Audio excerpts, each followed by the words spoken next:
Hermanos, Dios les bendiga nuevamente. Estamos continuando con estas meditaciones en el Salmo 119. Hoy consideraremos lo que dice el salmista en el verso 10, cuando pregunta, ¿con qué limpiará el joven su camino? Y responde, con guardar tu palabra. Pero antes de continuar, hagamos una oración. Señor, agradecemos que podemos estar aquí y podemos compartir de tu palabra. Pedimos que tú, Señor, seas quien nos enseñe, nos ilumine, Señor, y nos transformes también con tu palabra, de manera que podamos crecer en la gracia y en el conocimiento de nuestro Señor Jesucristo. En su nombre oramos. Amén. En la actualidad, hermanos, más que antes nos hemos vuelto muy conscientes de la necesidad de la higiene debido a la pandemia que está azotando el mundo entero. Se nos recuerda con frecuencia que debemos lavarnos bien las manos, que debemos mantener una sana distancia, que debemos usar cubrebocas, y no tocarnos el rostro y muchas otras medidas sanitarias que se nos indican. Hemos tomado conciencia del riesgo que existe porque el virus está causando enfermedad y está causando muerte a nuestro alrededor. Y todo esto nos ha hecho ser más cuidadosos con nuestra limpieza. Hasta que todo esto pase y haya una vacuna, seguiremos usando cubrebocas, seguiremos guardando la distancia y seguiremos sin poder hacer todo lo que antes hacíamos, cuando no existía este virus. Sin embargo, hay algunos que no creen en que esto sea cierto y no toman las medidas de precaución necesarias e incluso se molestan con aquellos que les instan a que lo hagan. A pesar de la realidad de la enfermedad y de la muerte que se ve a nuestro alrededor cada día, estas personas se niegan a creer que existe un virus que está causando muerte y por eso se niegan a tomar las medidas necesarias para cuidarse y para cuidar a los demás.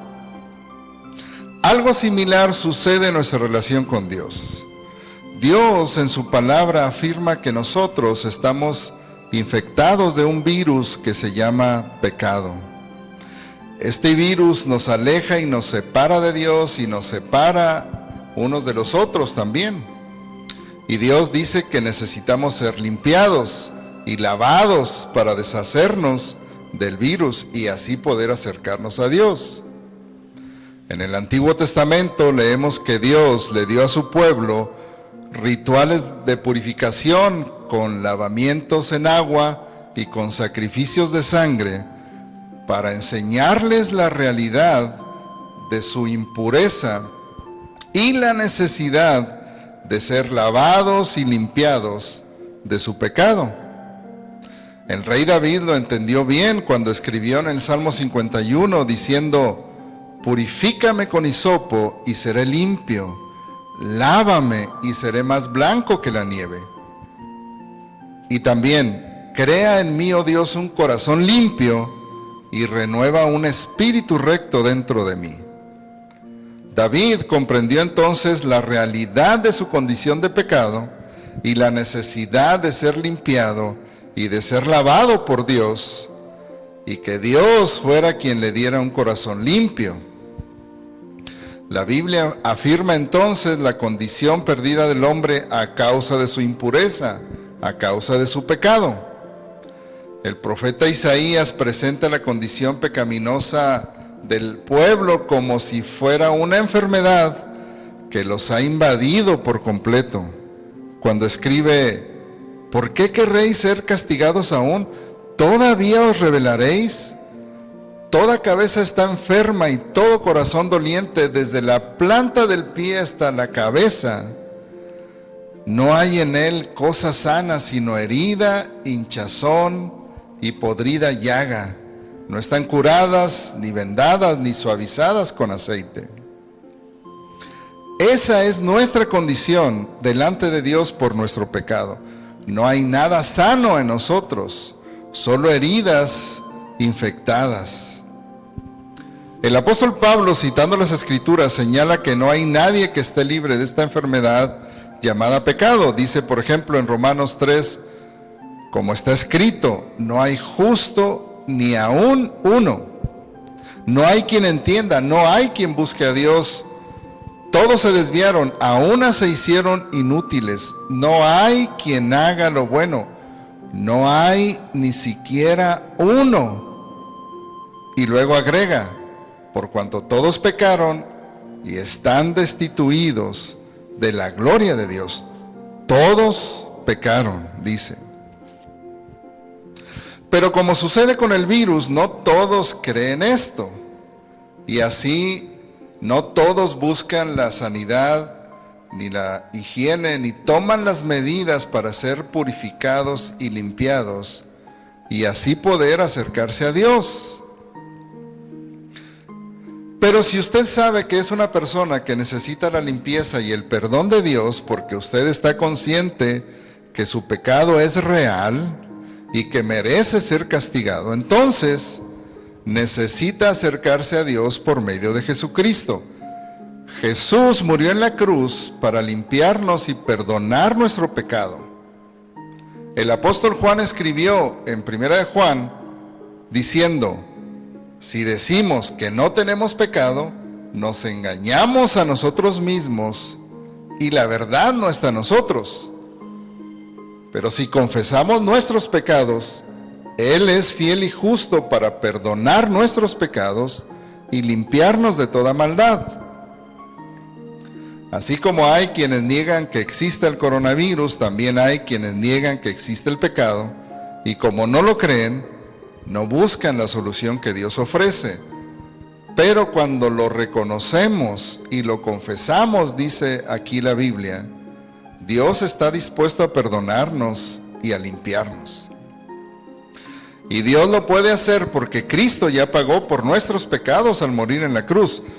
En la Biblia también dice en el libro de Efesios que en Cristo tenemos redención por su sangre, el perdón de pecados según las riquezas de su gracia.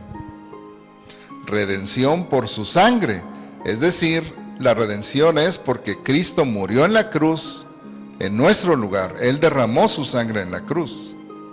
En Él tenemos redención, es decir, que Él pagó lo que nosotros debíamos. En Cristo también tenemos perdón. Dice que tenemos redención por su sangre, el perdón de pecados.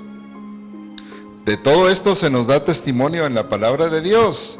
Así que si usted está consciente de su condición perdida a causa de su pecado, necesita acudir a Cristo y pedirle que sea Él quien le limpie y quien le perdone. Y entonces seguir buscando a Dios en la Biblia, en la palabra de Dios.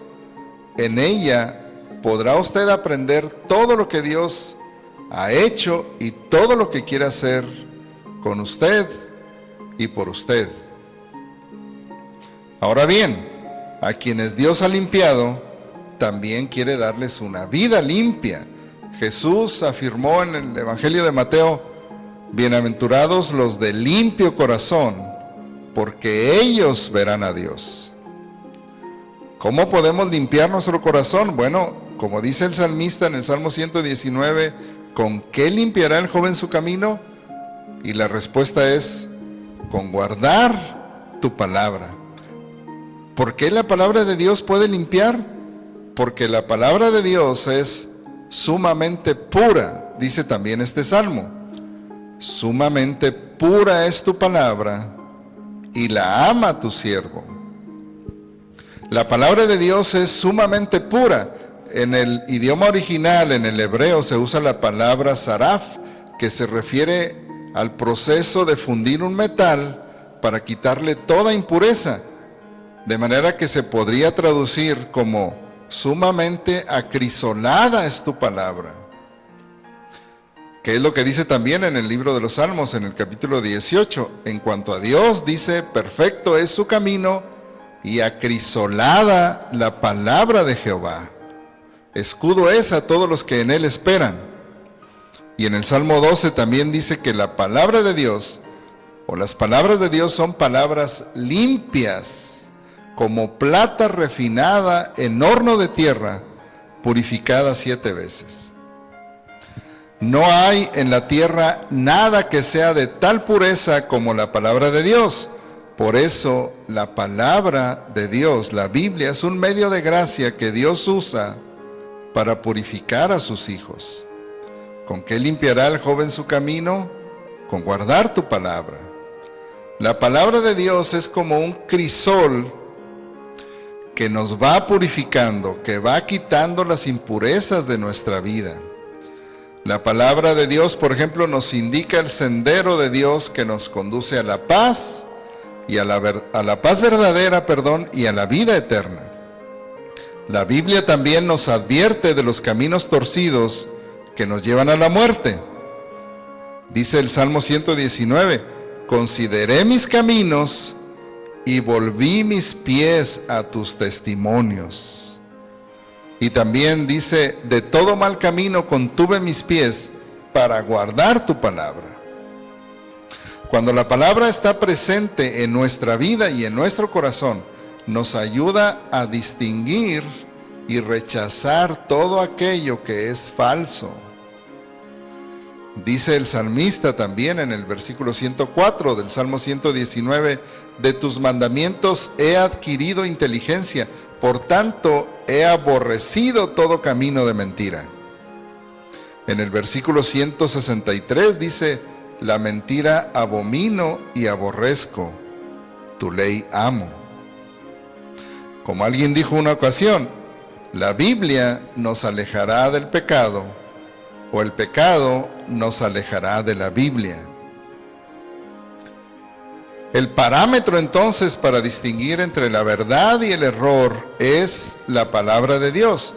No son mis opiniones, no son mis sentimientos, no es lo que diga la mayoría, es lo que Dios dice en su palabra. La palabra es la medida, como lo expresó el profeta Isaías, y lo leemos en Isaías 8. En la Nueva Traducción Viviente leemos que Isaías dijo o escribió, tal vez alguien les diga, preguntemos a los médiums y a los que consultan a los espíritus de los muertos, con sus susurros y balbuceos nos dirán qué debemos hacer. Pero, ¿acaso no deberá el pueblo pedirle a Dios que lo guíe? ¿Deberían los vivos buscar orientación de los muertos? Busquen las instrucciones y las enseñanzas de Dios. Quienes contradicen su palabra están en completa oscuridad. La enseñanza del Señor Jesucristo también está en armonía con esta verdad que encontramos en las Escrituras. Cuando Él les dijo a sus discípulos, ya vosotros estáis limpios por la palabra que os he hablado. Ya vosotros estáis limpios por la palabra que os he hablado. Y cuando oró al Padre intercediendo por los suyos, Él pidió diciendo, santifícalos en tu verdad, tu palabra es verdad. Y agregó, y por ellos yo me santifico a mí mismo, para que también ellos sean santificados en la verdad. También la enseñanza de los apóstoles armoniza con lo que leemos en el Salmo 119 y con la enseñanza del Señor Jesucristo.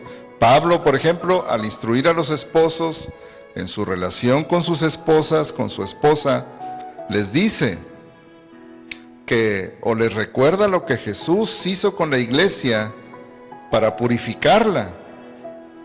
Y les dice en Efesios 5, maridos, amad a vuestras mujeres, así como Cristo amó a la iglesia y se entregó a sí mismo por ella, para santificarla, habiéndola purificado en el lavamiento del agua por la palabra. El lavamiento del agua por la palabra. Así es que la palabra nos lava y nos purifica. Y el apóstol Pedro también nos dice que los creyentes hemos purificado nuestras almas por la obediencia a la verdad. hemos purificado nuestras almas por la obediencia a la verdad. ¿Con qué limpiará el joven su camino? Con guardar tu palabra. La palabra es un medio de gracia que Dios usa para purificarnos. Como dije antes, la Biblia nos alejará del pecado, o el pecado nos alejará de la Biblia. Por ello, la exhortación del apóstol es sumamente pertinente ahora y siempre para nosotros en Colosenses 3:16. Que la palabra de Cristo more en abundancia en vosotros. Que la palabra de Cristo more en abundancia en vosotros. Que así sea, hermanos. Dios les bendiga.